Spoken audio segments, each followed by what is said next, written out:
Less than a year later, The Bone Temple, the sequel to last year's 28 Years Later, is here, and here are my thoughts. So I know I'm in the minority when I say I really love 28 Years Later.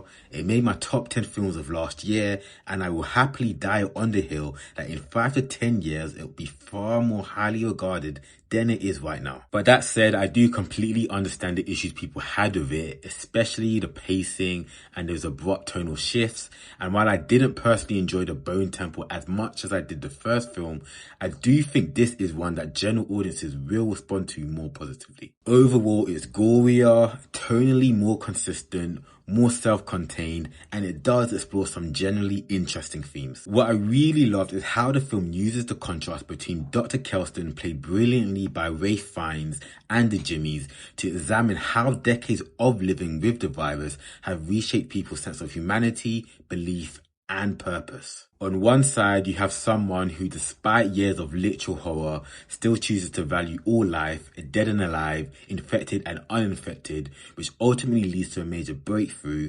On the other, you have someone who was a young boy when the virus first broke out, whose entire worldview has been shaped by violence, death, and suffering. For him, death is just a natural order of things, and that outlook defines both his sense of purpose and the belief system of those who follow him, many of whom have no memory of the world before. At its core, The Bone Temple is asking what humanity even looks like after decades of apocalypse.